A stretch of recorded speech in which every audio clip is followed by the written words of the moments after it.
Meus queridos, hoje nós começamos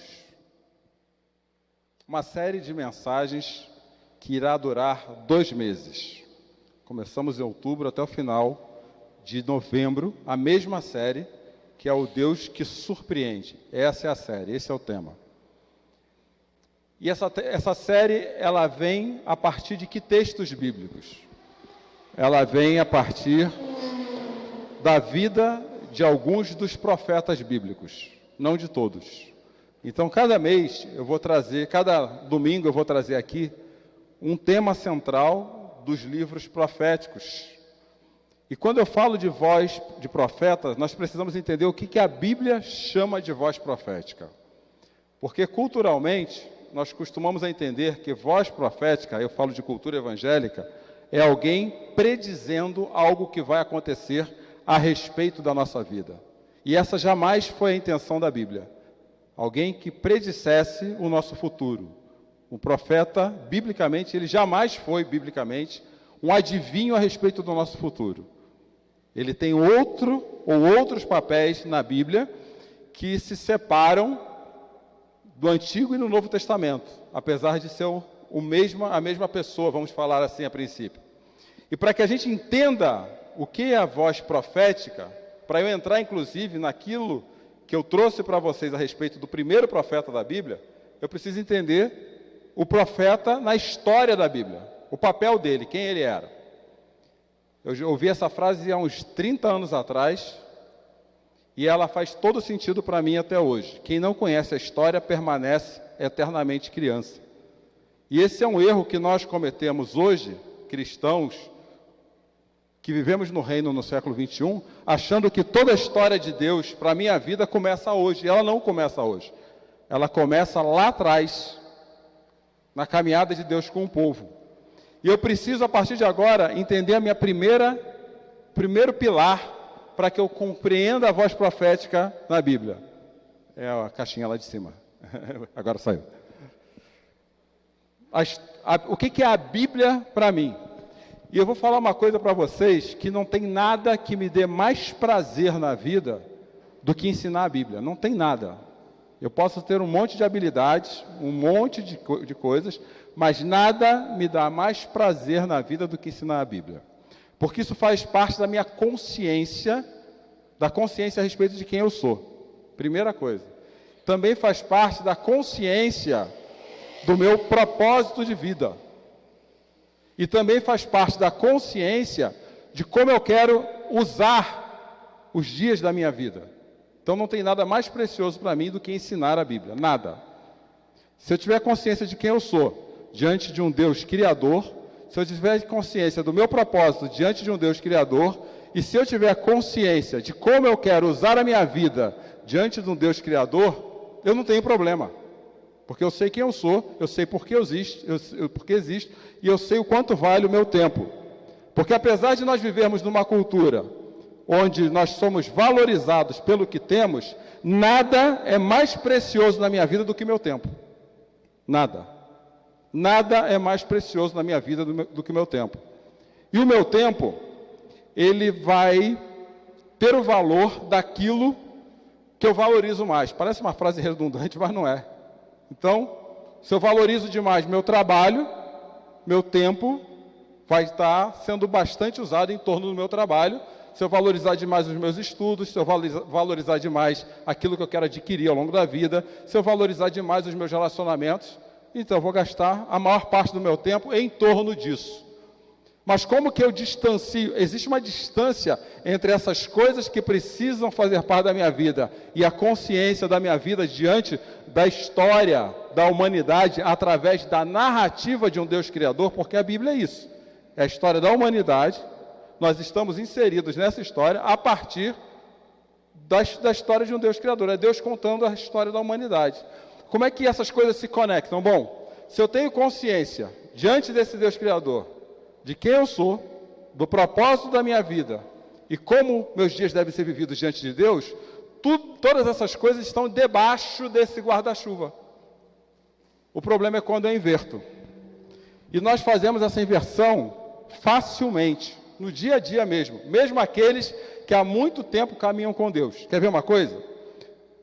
Nós somos, por exemplo, nós somos um povo que tem um Deus, ou conhecemos um Deus que tem um povo? Nós somos um povo que tem um Deus, porque a Bíblia conta a história de um povo. Ou nós conhecemos um Deus que tem um povo?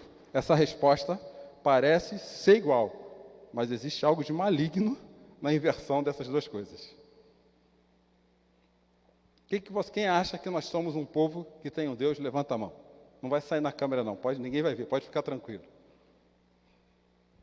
E quem acha que nós conhecemos um Deus que tem um povo, levanta a mão. Ok, tudo bem. Se eu achar, se aquilo que dá minha consciência de vida, de propósito e de usar os meus dias é achar que nós somos um povo que tem um Deus, frequentemente nós vamos achar que Deus vive em função da gente. Nós não somos um povo que tem um Deus. A Bíblia diz que Deus, o Deus criador de todas as coisas, tem um povo. E eu faço parte desse povo.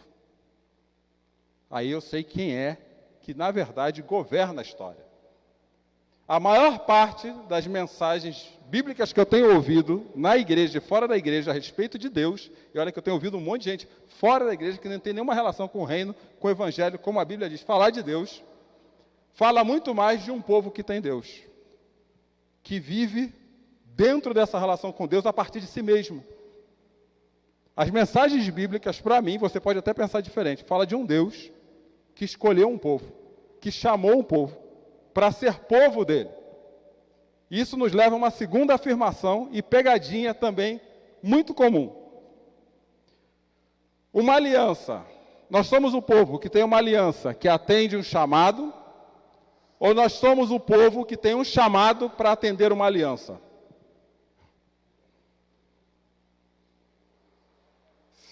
Tem diferença entre as duas coisas. Nós somos um povo que tem uma aliança que atende um chamado, ou um chamado que atende uma aliança. Qual que é a diferença? Fomos nós que fizemos a aliança com Deus, ou Deus que fez a aliança conosco? Deus fez uma aliança conosco. Então, a partir da aliança que Ele fez conosco, nós fomos chamados para atender a... O nosso chamado é para atender a aliança. Só que se a gente acha que Deus tem uma aliança para atender o nosso chamado, nós achamos que a aliança existe em minha função. E não existe nenhuma aliança em minha função. Nós somos chamados para atender uma aliança que Deus fez com um povo que é dele. E quando a gente entende isso, a gente primeiro sabe, existe um Deus que me chamou para fazer parte de um povo. Não porque eu sou o povo dele. Senão a gente fica achando que o motivo é sempre a gente. E outro, se eu entendo que esse Deus fez uma aliança comigo, e tem base bíblica, Gênesis 12, 15, 17, você pode pesquisar na sua casa, e o próprio Jesus. Essa é a nova aliança que eu faço com vocês no meu sangue. Vocês entendem como há sutilezas a respeito da Bíblia que precisam ser compreendidas? E eu vou entrar nesse assunto agora que pode ser muito comum para vocês, mas talvez seja incomum para os outros. A Bíblia, ela tem quantos livros? Já dei a cola, né? 66. Você lembrava disso? Tem Bíblia com mais livro? Tem Bíblia com mais livro, não tem? Mas a Bíblia tem 66 livros. Esses livros têm 2 testamentos. Um antigo e um... Sabe qual é a outra palavra para testamento? Aliança. Então a Bíblia fala a respeito de um Deus que tem um povo que tem uma aliança com ele. Então tem 66 livros para falar disso. Olha o perigo de eu começar a usar texto fora do contexto aparecendo. No Antigo Testamento, estou dando a cola antes de fazer a pergunta, estou ruim aqui de slide hoje. Tem quantos livros? E no Novo? Quem sabe fazer conta já matou a charada. Ou seja, toda a história da Bíblia fala de um Deus que tem um povo, e esse Deus chama um povo para viver com integridade a aliança que ele fez com o povo. Já pararam para pensar nisso? Dentro desse povo, dentro desses livros, aparecem 19 livros proféticos. Estamos chegando no profeta, para a gente entender o que é um profeta. Profetas maiores e profetas menores. Mas não era porque um media 1,90 e outro 1,60, não. É porque na composição do texto, os profetas menores, os livros têm menos texto do que os profetas maiores. E esses profetas, eles atendiam 2 reinos. Como assim 2 reinos? Porque depois que Salomão morreu, todo mundo sabe quem é Salomão, né? Salomão é filho de... Vou trazer, falando uma uva, ó, tá fresquinha. Todo mês eu chego aqui, essa uva tá fresca. Salomão é filho de Davi. Quando Salomão morreu, tudo aquilo que Salomão reinava foi dividido em 2. Aí ficaram 2 reinos. O do norte, conhecido como Israel, entre eles, que tem 10 das 12 tribos de Israel, e o do sul, conhecido como Judá, que tem 2 tribos, Judá e Benjamim. No norte, havia uma capital, que passou a ser conhecida como Samaria. E no sul, uma outra capital que essa é fácil, gente, pelo amor de Deus, Jerusalém. Jesus nasce aonde? Em metade do Israel. Na metade de baixo. Quando esses reinados se dividiram, começou a haver uma série de discrepâncias ou distanciamentos de quem era o Senhor. Porque a divisão já foi isso, já. Roboão perguntou para os mais velhos. Olha o problema de Roboão. Roboão era o rei do Reino do Norte nesse contexto de hoje. Eu tenho que dar contexto, porque senão vira pretexto.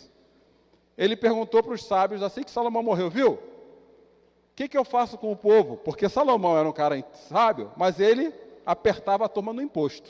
Cobrava caro pelo reinado dele. Tu achava que aquele dinheiro de Salomão vinha de quê? Só de sabedoria? Cobrava caro. Aí os mais velhos falaram, olha, seu pai forçou demais o povo.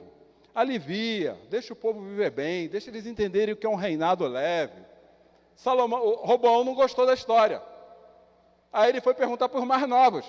Foi para a balada, falou aí, galera, seguinte, estou com o pessoal aí, sobrou na minha mão ser rei agora. O que eu faço? Ih, cara, faz o seguinte, se seu pai dava com chicote de couro, bota a ponta de ferro no chicote e arrepia, porque você vai ganhar mais dinheiro, vai viver a vida melhor. Roboão, escolheu quem? O conselho dos mais jovens ignorou os dos mais velhos. Olha o perigo. Que estavam ali há anos, olha o perigo. Quando ele fez isso, Jeroboão, malandro, do reino do sul, que tinha Judá e Benjamim, falou assim, bom, já que o povo se afastou da genealogia de Davi, que era Roboão, eu vou aproveitar e amansar aqui embaixo as coisas. Porque aí ninguém volta a adorar a dinastia de Davi. Ele amansou e começou a fazer festa para todo mundo. É festa, gente. Sabe, aquela história do circo e do pão não começou em Roma. Começou lá atrás. Começou a fazer festa. Só que ele falou o seguinte, espera aí, mas se a genealogia de Davi, e o texto de 1 Reis 12 diz assim ainda, só a tribo de Judá fechou com a dinastia de Davi. O restante todo virou para Jeroboão. Só festa, comida, vida boa. Aí ele fala assim, bom, mas eu tenho que fazer alguma coisa diferente. Aí ele criou 2 bezerros de ouro. Ele criou 2 bezerros de ouro e colocou nas 2 principais cidades da terra dele, Dan e Betel. E falou, agora a história é com esses bezerros. Esquece o Deus Altíssimo. Esquece o Senhor. Nessa que esquece o Senhor, com o passar do tempo, entraram 3 outros deuses. Azerá, deusa do sexo, e aí começou -se a viver sexualmente de forma desmedida. Baal, deus da, como eu falo assim, da produtividade, que chamaria hoje produtividade. E um outro deus lá, que tinha a ver também com prosperidade. Nada de novo diante do sol. Nisso Deus levanta um profeta. Então, gente, se eu deixar de entender isso, eu não entendo o papel do profeta. Se a Bíblia toda deixa de ser a minha vida de regra e prática, a única regra de fé e prática, eu começo a incorporar outros deuses na narrativa da minha vida. Que talvez não se chamem Aserá, nem Baal, mas que têm propostas parecidas. E começo a trazer isso para a minha vida. Entretanto, Deus, então, o que Ele faz para trazer o povo de volta para o alinhamento? Ele levanta profetas. Lembra dos 19? E os profetas, eu vou passar rapidamente, ele tinha, em geral eram homens, eles apontavam para esse desvio. Fala assim, olha, vocês estão indo para um caminho que não é o caminho pelo qual o Deus que tem um povo chamou vocês para viver conforme. E nos dias de hoje, isso é muito comum. Aí os profetas eram entendidos como o porta-voz de Deus, alguém que falava sobre Deus, ele chamava a atenção do povo, e todo mundo reclamava, como reclama até hoje. Os profetas, eles falavam da vinda de um Messias, tem vários textos proféticos, Miqueias, por aí vai. Os profetas intercediam pelo povo, inclusive lá em Reis 12, capítulo 1, versículo 1, tem um cara que apontou contra o povo de Deus, um rei, a mão dele ficou dura. E não era hipnose, ele ficou dura. Aí o homem de Deus estava lá e falou, mas não deixa minha mão dura. Ele intercedeu, a mão do homem voltou para o lugar. Então, os profetas faziam isso também. Os profetas, eles confrontavam as lideranças, os reis. Eles confrontavam os reis. Falavam assim, você está errado. Os líderes da sua época eram confrontados por aqueles profetas. Os profetas, eles preservavam a verdadeira adoração. Ele falava assim, essa festa que vocês estão fazendo aí, não tem nada a ver com Deus. Vocês até têm algumas músicas que falam a respeito de Deus, vocês até têm alguns hábitos de quem vive com Deus, mas isso não tem nada a ver com aquele Deus que chamou vocês para ser um povo dele, que chamou vocês para viverem conforme uma aliança que ele fez contigo. Só que isso era no Antigo Testamento. Virou 100 anos entre o Antigo e o Novo Testamento, sabiam disso? 100 anos de silêncio. Quando Jesus aparece na história. E é nesse contexto, dentro desse contexto, que o autor de Hebreus começa a carta de Hebreus, capítulo 1, versículo 1 e 2. Então, para você que está procurando alguém que adivinhe o seu futuro, já saiba que esse não é o papel do profeta. O papel era aquele.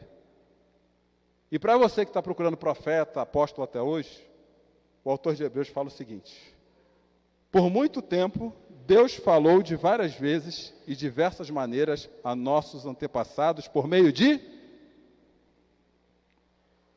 E agora, nesses últimos dias, desde que Jesus veio até a sua volta, Ele nos falou por meio do Filho, o qual Ele designou como herdeiro de todas as coisas, por meio de quem criou.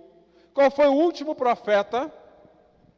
Qual foi o último grande profeta na linha do Antigo Testamento? Essa vale o pão também, sempre fresquinho aqui todo mês. Hã? Não. Não é Malaquias. Então foi o último profeta. João Batista, gente. O reino de Deus está próximo. Foi o último grande profeta. Porque no Novo Testamento, os profetas apontam para Jesus. Não é para o povo. Eu vim cumprir a lei e os... Então, toda a profecia bíblica só aponta para um lugar. Qual que é, Annelise? Uma pessoa. G, começa com G, termina com ZUS. Qual é? Isso aí. Você entende? Então, se eu quero saber, quero que Deus fale alguma coisa dele para mim, quem que eu tenho que entender? Com quem que eu tenho que me relacionar? De quem que eu tenho que me aproximar? É de Jesus. Está claro até aqui? É só na primeira mensagem que tem essa volta aqui, porque os outros vão perder tudo isso. Senão vai ter que ver no YouTube lá. Quem vê também, né? Com isso eu tenho 3 perguntas para a gente essa noite. De contexto, tá? Se você se entende nesse contexto, eu tenho 3 perguntas. Quem aqui se considera uma pessoa abençoada por Deus? Levanta a mão aí. Isso. Bom demais, né? Deus é benção. Isso é consciência sobre a vida. Eu sei quem me abençoa, eu sei quem põe o pão de cada dia sobre a minha mesa. Eu sei quem renova as misericórdias toda manhã. Isso é consciência. A aplicação da consciência é outra coisa. Segunda pergunta. Essa é boa, hein? Li essa semana no Instagram. quer saber de notícia no Instagram. Para você, a vida está passando rápido? Sim ou não? Ou você está passando rápido pela vida?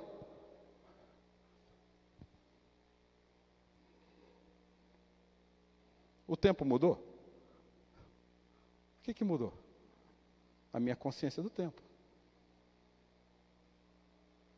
A vida está passando rápido ou você está passando rápido demais pela vida? Sabe o que é isso? Significado da vida. Quando eu sei que Deus é o Senhor da minha vida, a vida nunca passa rápido demais. Porque a gente para de sofrer pelo que deixa de vir e aprende a viver a jornada. Aprendi a viver em todo e qualquer tipo de situação. Tanto na fartura quanto na escassez.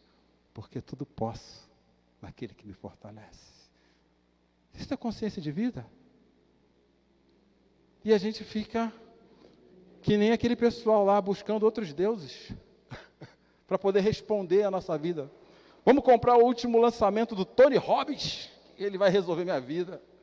Vamos ouvir lá Jerônimo Telme. Vamos lá, Pablo Marçal, o cara da vez, um que está na moda aí, Hélio Couto. Eu posso dar um monte aqui. A gente fica procurando coisas para darem significado à nossa vida, e não estou desvalorizando nenhum deles, não. É porque isso tem que estar debaixo do guarda-chuva, a consciência de um Deus Criador, que nos chamou para viver uma aliança que Ele fez conosco. Terceiro e último. Você é uma pessoa murmuradora? Ou é uma pessoa lamentadora? Tem diferença, sabia? Sabe qual é a diferença de murmuração para lamentação?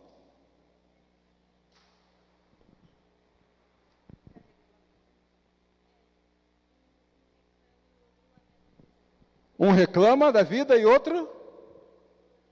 eu não preciso nem mais explicar, lamenta pelas coisas que acontecem na vida, e realmente é isso. Porque se eu entender a diferença entre murmuração e lamentação, é porque eu entendi o propósito da vida. Porque o murmurador refere-se às reclamações contínuas expressas com descontentamento, muitas vezes dirigidas a Deus ou às circunstâncias. Essa atitude é frequentemente associada na Bíblia à falta de fé e ingratidão das bênçãos recebidas. O murmurador não vê as bênçãos, ele só vê o que está faltando. Teve bênção hoje? Mas você viu ela? O murmurador ele só reclama. Como acontece lá em Êxodo capítulo 17, versículo 3, afligido pela sede, o povo continuou a se queixar de Moisés, porque nos tirou do Egito, quer matar de sede a nós, nossos filhos, nossos animais. O murmurador é essa pessoa. Você é uma pessoa murmuradora? Tem coisa que a gente não tem como impedir que aconteça na vida da gente. Hoje eu soube de um amigo querido, próximo, que resolveu fazer atividade física. Olha só a história. Foi fazer o exame, ver se eu estou bem para fazer atividade física. Está com um tumor maligno no rim, teve que fazer cirurgia, estava um mês operado. E aí? Não tem jeito. Eu não tenho como evitar algo assim. Mas eu tenho como escolher se eu murmuro reclamando da vida ou se eu lamento. Porque lamentar é bíblico. Existe um livro inteiro no Antigo Testamento cujo título é Lamentação. E a lamentação é uma expressão profunda de tristeza. Não, poxa, que chato que isso aconteceu. Nossa, puxa, eu não queria viver isso nesse momento, eu não queria estar passando por isso, eu não queria estar passando por essa perda. Isso é lamentação. Muitas vezes buscando entendimento e consolo. O lamentador, ele não reclama da vida, ele busca entendimento em Deus. Fala assim, Deus, cuida do meu coração. Salmo 42, ainda como a corça anseia por água, eu suspiro, eu anseio por ti, Senhor. Acho que é mais ou menos esse o texto, não é isso? O lamentador, ao contrário da murmuração, a lamentação pode levar a uma conexão mais profunda com Deus e a reflexão sobre a condição humana. Olha uma coisa, gente, o murmurador, ele fala assim, puxa, eu podia morrer logo, né? Putz, a vida já deu para mim. Isso é um murmurador. O lamentador não, fala, está difícil, está ruim viver mesmo. Puxa, amanhã é segunda-feira, tem um monte de boleto para pagar, um monte de gente para cuidar, um monte de trabalho, mas Deus, me ajuda a entender onde está o Senhor nessa história aí, porque... E é isso que Jeremias, em Lamentações de Jeremias, faz no capítulo 3, 23 e 24. grande é a tua fidelidade, suas misericórdias se renovam a cada manhã. Digo a mim mesmo, o Senhor é a minha porção, e por isso esperarei nele. O Senhor é o Senhor da porção da segunda-feira, gente. Da terça, da quarta, da quinta, da sexta. Essa é a diferença de quem lamenta e quem murmura. Eu vou chegar numa segunda braba, mas o Senhor vai estar lá na segunda braba comigo, porque Ele é a minha porção, Ele é a minha herança. Amanhã pode ficar pior, mas Deus vai estar no pior como está no ruim, porque 1000 passarão à minha esquerda, 10.000 à minha direita, mas o Senhor... Essa é a lamentação, não é deixar de sentir dor. O lamentador, ele não é o positivista, que não vê problema na vida. Que tem o positivista, né? Não, se eu pensar positivo, vai dar certo. Não é isso nem é fé, na verdade. O lamentador, ele fala assim, Deus está presente em todas as porções da minha vida. E é isso que eu quero ver. Os resultados podem sair totalmente diferentes do que eu espero. Mas Deus vai estar lá. As coisas podem ficar pior do que estão hoje, mas Deus vai estar lá. Está doendo, estou triste, meu coração está amargurado, estou sofrendo, mas Deus vai estar lá.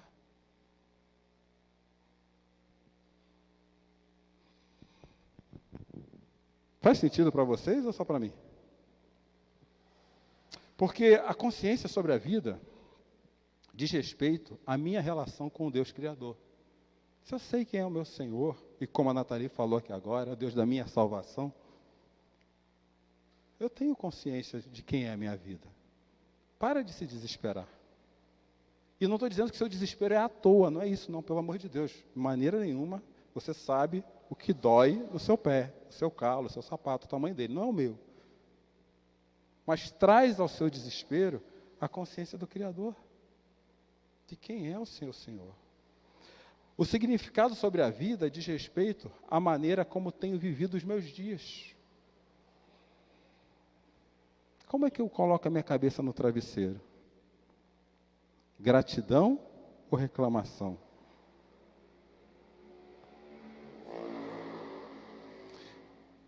Hoje inventaram algo que não é ciência, que se chama PNL. Eu acho fantástico o estudo, estou terminando um segundo curso sobre isso. Eu acho a PNL fantástica, uma baita ferramenta. Só que olha só, a diferença da PNL é que ela é depois eu explico para vocês. Ela é um conjunto de conceitos que as pessoas foram estudando ao longo da vida, vendo como dava certo para outras pessoas. Ela está aqui na nossa esfera, aqui, ó. A fé é outra esfera superior, mais profunda. A fé fala assim, com fé a gente termina o dia falando assim, Senhor, que dia do cão, como diz meu amigo Edson Brum, que dia com cabelo debaixo do braço, que é coisa feia, né? Mas o Senhor esteve comigo e hoje eu deito a cabeça no travesseiro e descanso, porque o Senhor está comigo. Isso é gratidão. A gente não tem gratidão para ficar botando no potinho somente, não, e buscar porque sou grato aqui, não. A gente tem gratidão porque a nossa vida vive debaixo da consciência de um Deus Criador. E em terceiro lugar, o propósito da vida diz respeito ao meu chamado. Eu falei para vocês agora o que tem mais valor na nossa vida. O que eu falei agora? É o quê? É a sua conta bancária? É a sua casa? É seu carro? São seus filhos? É sua família? É isso que tem mais valor na sua vida? É o seu tempo. Porque você pode ter um monte de filhos e não ter tempo para viver com eles bem. Você pode ter o melhor emprego e não ter tempo para a família. Você pode estar com a conta bancária cheia e ser uma pessoa que só guarda, e um dia Deus vai falar para você, louco, amanhã você vai perder a sua vida e vai colocar onde tudo isso? Vai deixar para os filhos brigarem pela herança? Não é sobre isso. O tempo é o que Deus deu de mais valioso na nossa vida. É o tempo.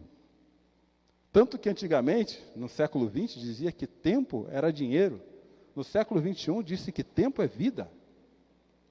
E a vida mais bem utilizada é a vida que serve o reino de Deus. Aquele rapaz ali, ó, vou usar você como exemplo, Mike. Ele chegou aqui há um mês atrás. Um mês, né, Mike? Mais ou menos, né? Ele entrou ali, posso contar? Posso ser permitido? Agora já contei, né? De jeito que eu fui. Ele chegou aqui e falou, pastor, eu estou tendo essa igreja aqui, porque eu já gastei tempo demais na minha vida sem servir a Deus, e agora eu quero saber como servir a Deus. Foi isso que você falou? Estou mentindo? E ele tem ido no grupo lá em casa, ele apresentou a Sueli é a namorada dele. Essa semana ele falou assim, estou entrando no Dynamis, né? Me inscrevi no... É Dynamis o nome, né? É o que? Peraí, ó. Tem um amigo da motocicleta lá, sempre me prejudica. A Dynamis. Que chama Dynamis. Dynamis é um movimento que ele está entrando lá e falou, botei o senhor como meu pastor e a nossa igreja como referência, porque lá eles vão me ensinar como montar um ambiente cristão em lugares universitários. Falei, estou dentro, meu amigo, vamos nessa. É o tempo mais bem gasto da minha vida. Estou dentro. E está aí, ó. E como você tem gasto o seu tempo? E Amós, que é o nosso profeta de hoje, ele entra nesse contexto falando que o tempo tem que ser vivido com justiça e retidão do reino. E eu vou usar só um versículo de Amós, o capítulo 5, versículo 24. Esse é o primeiro profeta da nossa série. Amós falando para o povo, ou Deus falando para o povo dele, que havia se desviado por causa daqueles ídolos, o seguinte: em vez de vocês viverem essa vida que vocês estão achando que é a vida certa, quero ver uma grande inundação diante de vocês, meu povo, de justiça e um rio inesgotável de retidão. Eu quero ver o meu povo se manifestando como povo meu. E justiça, no contexto de Amós, significa ações concretas de uma vida que promove o reino de Deus. Não é justiça de justificação, é justiça a partir da minha vida. Então vocês, vivendo quem vocês são, com ações concretas, em conformidade com o meu reino, mostre a justiça de Deus para esse mundo. E retidão, no texto de Amós, são relações justas, equitativas, entre pessoas, independentemente delas são. Eles falaram assim, mostre para as pessoas que elas são importantes para Deus.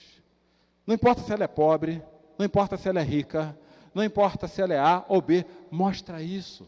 Porque eu quero ver meu povo vivendo com justiça e retidão do reino, nesse mundo do jeito que ele está. Então, se a gente se encolher, a gente não vive isso.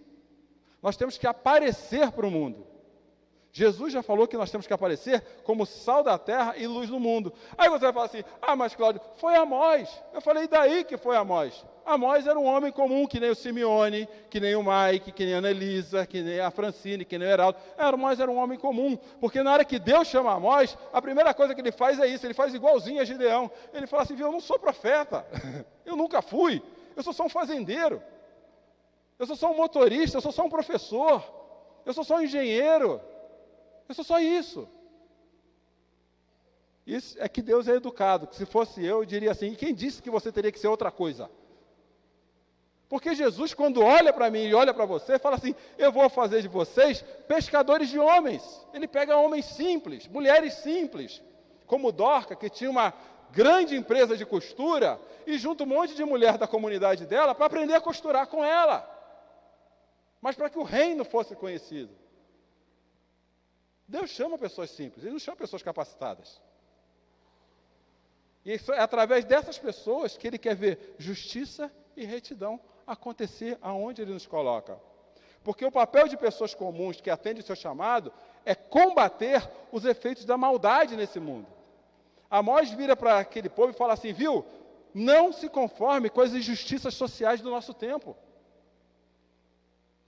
Você está vendo pessoas injustiçadas na rua? Vai lá e não se conforme com isso. Hoje a gente está num pé, gente, que a notícia ruim passa na nossa cara, a gente dá risada aí mais uma. De novo.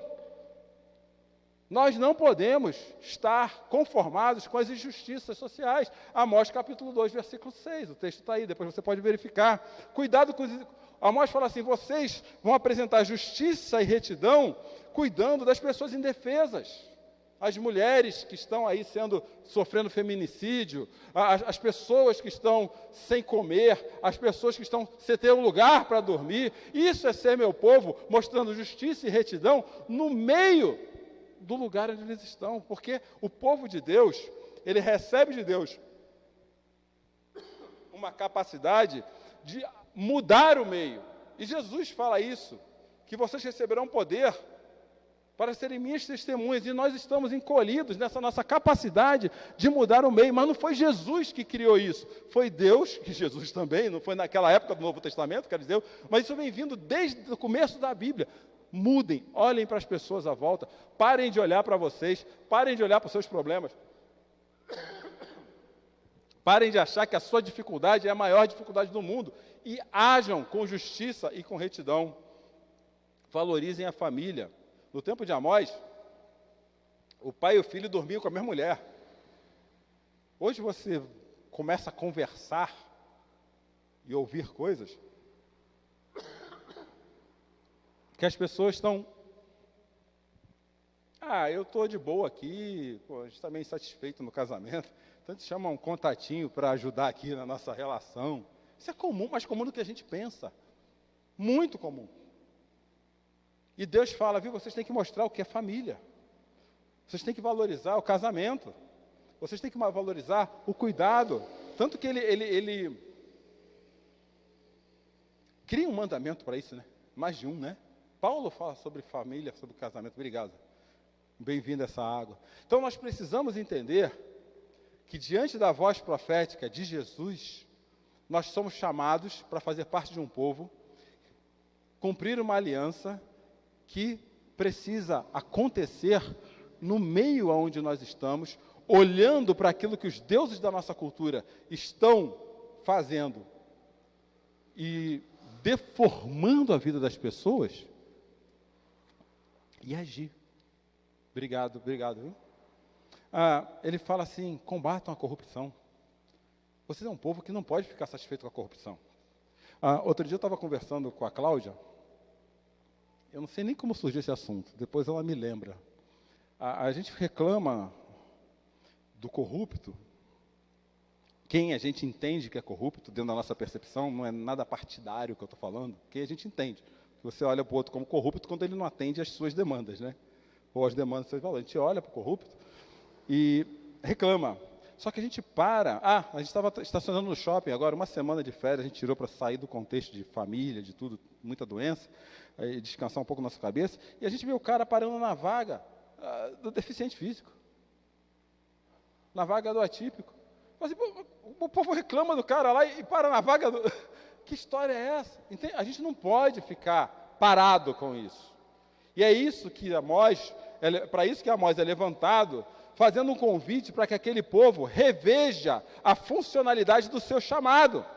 No capítulo 3, versículo 2, diz que quando nós deixamos de atender o nosso chamado, nós sofremos. E quem diz que essa não é a causa de todo o nosso sofrimento, ou quem diz que não é isso que está carregando a nossa mente só para as coisas que estão dando errado da vida, é porque nós perdemos a consciência do nosso chamado.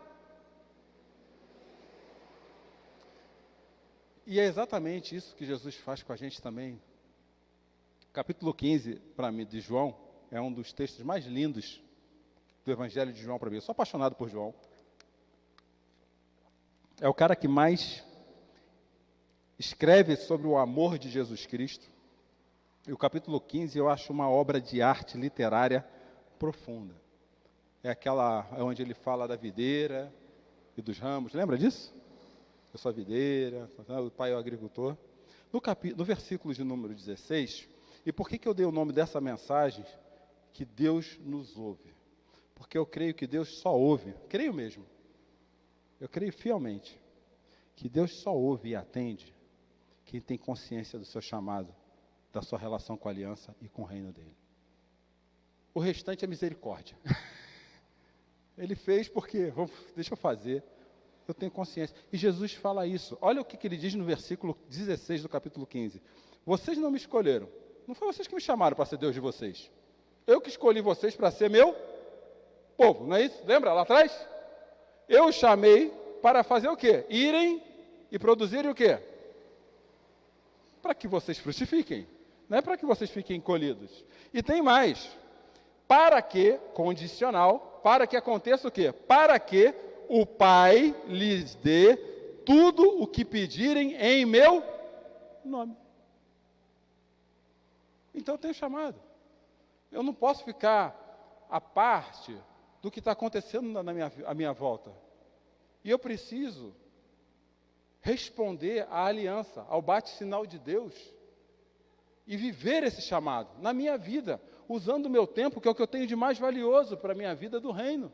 Fazendo o que eu não sei, isso é problema seu com Deus, descubra seus dons, aonde Deus te quer, não sei, mas a gente valoriza o nosso tempo, nós, discípulos e discípulas do reino, nós só valorizamos o nosso tempo de vida quando a gente faz isso. E aí Deus vai ouvindo os nossos pedidos. Eu tenho um amigo, que se tornou meu amigo.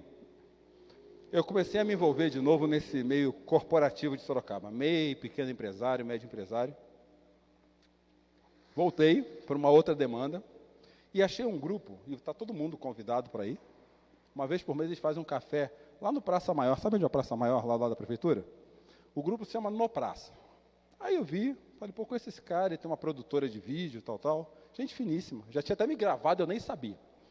E fui lá, conheci o Tony. Tony também. E aí, Tony, tudo bem, papai? Eu vi que você tem um grupo aqui, eu estou restabelecendo meu network com esse pessoal que demanda. Ah, Cláudio, café tal dia, tal. Fui lá. Cheguei lá. Pilares desse nosso encontro. Deus, amizade e network. Eu falei, opa. Agora eu vou chamar aqui, nem lembro quem foi, acho que foi o Osmar lá da Adventista. Vou chamar aqui o pastor Osmar, porque ele vai falar com a gente 15 minutos sobre Deus. Ele abriu a Bíblia e falou 15 minutos sobre Deus. Terminou, agora eu vou fazer, veio o palestrante do dia. E sempre tem um palestrante.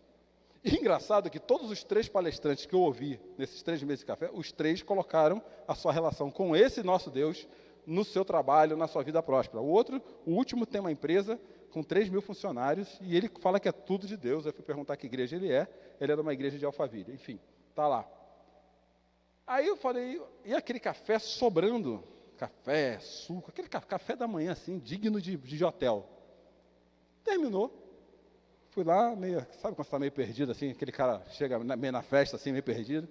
Fiquei lá, esse é fulano que tem não sei o quê, esse é fulano que tem não sei o quê. E tem de tudo, gente. Desde vendedor de produto cosmético, até o cara que tem uma empresinha com 20, 30 funcionários, assim vai. Falei, Tony, vamos tomar um café nós 2 agora. Falei, vamos. De onde surgiu esse negócio? Ah, Cláudio, eu tenho uma sala aqui, olha só. Eu tenho uma sala aqui no Praça Maior. Esse espaço aqui, ele sai barato para mim. E eu entendi que Deus me chamou para juntar pessoas e falar dele. Através do network. Então eu vou lá, junto um dinheirinho todo mês sofrido. Na última vez ele não tinha, gente. Ele não tinha. Como é que fala? Crédito não. É crédito no cartão. Crédito no cartão. Ele foi pedir para outra pessoa, viu? Eu estou na boca do mercado aqui com as coisas do café e não tenho crédito. A menina falou, não, pode passar meu Pix. Passou. Não tinha. Você vê o nível. Se demorar, a culpa é deles, viu? Não é minha, não. Vocês passarem. Não tinha crédito. Resumindo a história, faz 3 meses que eu me reúno com pelo menos 60 pessoas que ouvem falar de Deus, que se reúnem fazendo amizade, de vários tipos de pessoas diferentes. E o Tony, eu falei na última conversa com ele, Tony, eu vou a partir de agora contribuir com R$100 por mês para o seu café. Ele chorou. Como assim? Vou contribuir. Não sei de onde eu vou tirar, mas eu vou contribuir. Porque você está um ano, faz 1 ano agora, fazendo isso. E está juntando pessoas para conhecerem Deus. Ele é de uma igreja parceira, mas não fica falando da igreja parceira, mas o pastor da igreja parceira nossa aqui, vai lá, senta lá, fala assim, se vocês precisarem de oração, o pastor fulano está ali, e ele está lá todo o mês, uma vez por mês. Gente, vocês não me escolheram, eu os escolhi, e os chamei para produzirem frutos duradouros, para que o Pai lhes dê tudo o que pedirem. Então, 1 ano naquela sala, naquele prédio, naquele lugar extremamente diferenciado, fazendo o que Deus chamou ele para fazer. O que Deus quer ver na nossa vida, eu tenho mais coisa para falar, mas vou parar por aqui. É justiça e retidão. Porque aonde Ele nos coloca, nós transformamos vidas. O que não pode é a gente ficar murmurando. Lamentar tudo bem. Achando que o céu caiu na nossa cabeça. Achando que o céu caiu na nossa cabeça. Deus fala, eu estou com vocês. Foi para isso. Gente, Amós foi chamado para falar isso. Eu estou aqui essa noite para falar isso. Quando a mulher samaritana entendeu isso, em João capítulo 4, quem era Jesus, que não era o Jesus da Samaria, nem o Deus da Samaria, nem o Deus de Jerusalém, lembra que eu falei que dividiu? O que ela fez? Ela foi contar para os outros. E olha o texto. Só mostrar só esse. Olha isso. Só esse, rapidinho. Aqui. O que aconteceu com o povoado dela, quando ela foi contar sobre Jesus? O que aconteceu? Muitos do povoado, o quê? Ela mudou o meio. Ela mudou o meio. Um povoado sem Jesus, um povoado com Jesus. Precisou ir um pastor lá? Não precisou. Precisou ir um presbítero lá? Não precisou. Precisou vir alguém com consciência do seu chamado, da aliança, disposto a fazer com que não tem o que Deus sobrenaturalmente faria através da vida dele. Ponto. E eu lembrei agora daquele autor do livro, Jackson, Formadores de Heróis. Nós fomos na palestra dele, ele fala assim, se você tem um sonho que cabe só a você fazer, você precisa de um sonho maior. Para. Não limite a sua vida pelos problemas, mas pelas oportunidades que Deus dá todos os dias, fazendo a gente, porque dele é o querer e o realizar. Agora, quando Deus nos chama, Ele junta gente de todo tipo. E é isso que Paulo vai falar lá em Gálatas, quando diz assim, Jesus veio em Cristo, não há judeu, nem gentio, não há escravo, nem gente livre, nem mulher, nem homem, porque havia distinção social, vocês sabem disso, né? Até hoje tem, né? Pois todos vocês são um em... Agora, parei mesmo, prometo agora. Pensa aqui, quantas pessoas nós temos aqui hoje? Não sei, sou ruim de conta, fiz teologia, não fiz matemática, né? Umas 20? 20 mais ou menos? Quantos somos aqui? Quantos são aqui? Ajuda aí, Léa, quebra o gaio aí. 20? 21. Alguns faltaram, outros não sei o que aconteceu, talvez esteja doente. 21. Vamos fazer uma matemática justa. Tira aí 30%. Vamos colocar 70 na parada. 70% de 21 dá quanto? Está piorando a conta. Ajuda aí, Semir. Cordelena aí para ela me ajudar aí, vai. 14 está de boa? 14 pessoas. Pego 14 pessoas que entenderam isso. É claro, considerando que aqui somos distintos, tá? Tem as pessoas, tem o jovem menos, os jovens mais ou menos. Tem tudo assim. Então, cada pessoa dessa vai estar dentro de um ambiente. Tem gente que trabalha com ação social, sendo psicólogo, tem gente que trabalha lá na engenharia, tem gente que está em casa, mas trabalha em casa, quem está em casa também trabalha, não trabalha um monte também, tem gente que trabalha e cuida da casa. Agora imagina, se de 21, 14 pessoas entendesse que Deus é um Deus que tem um chamado para um povo, para cumprir a aliança dele.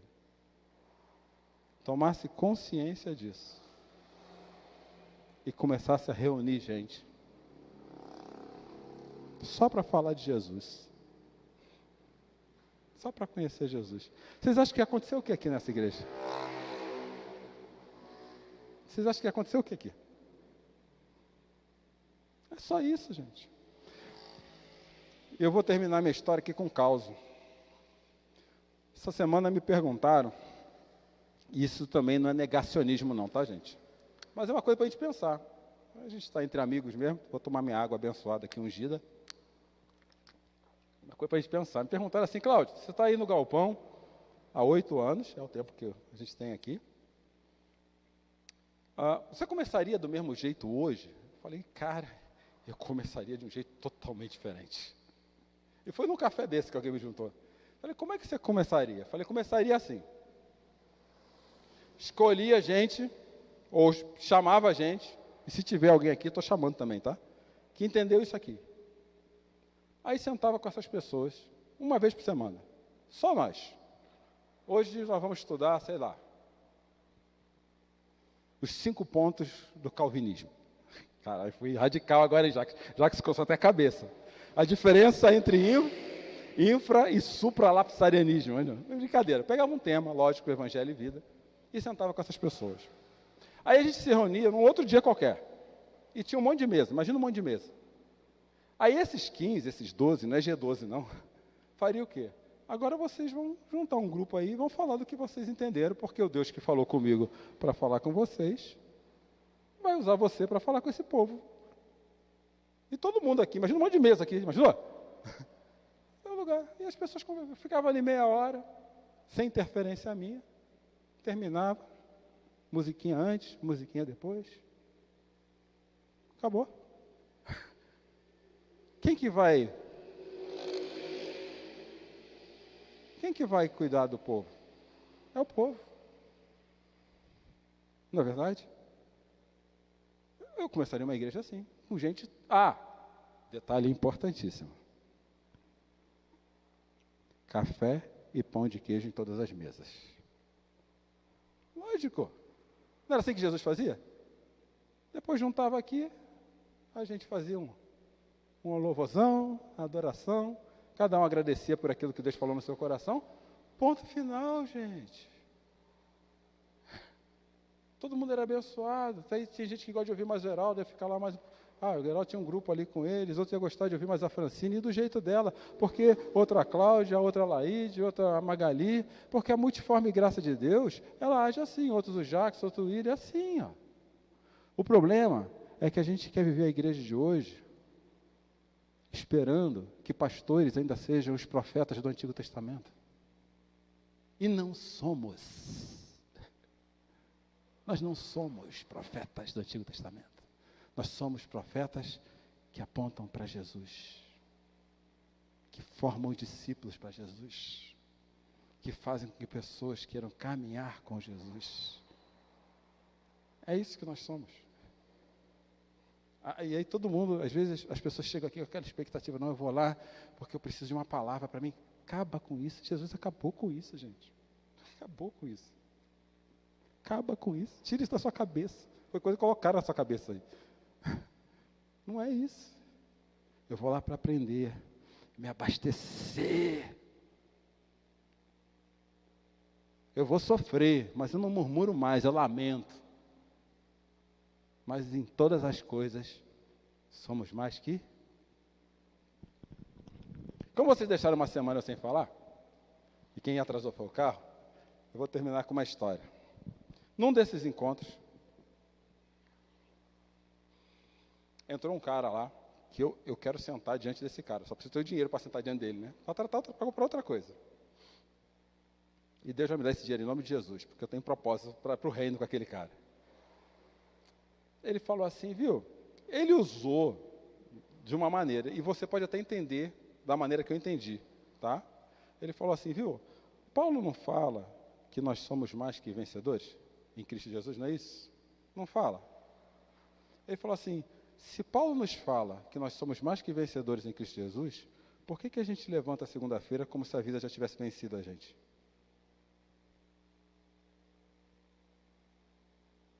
Por que a gente levanta na segunda-feira como se a vida já tivesse vencido a gente? Aí a Cláudia sábia, já conhece o marido que tem, fala assim, mas Cláudia, eu aprendi no galpão, e ela botou uma questão positiva e negativa em relação a isso, que essa vitória é a vitória da eternidade. Eu concordo. É isso, não é? Não é isso que é mais que vencedores? Mas isso, se isso não me fizer me sentir vencedor, o que vai fazer? O que vai fazer? O que vai me fazer acordar como vitorioso? O dinheiro na conta bancária? Os problemas resolvidos? Trago à memória aquilo que me traz. Ponto final. É lamentável? É. Mas é vitorioso, mesmo sendo lamentável. Em nome de Jesus. Agora eu paro. Amém?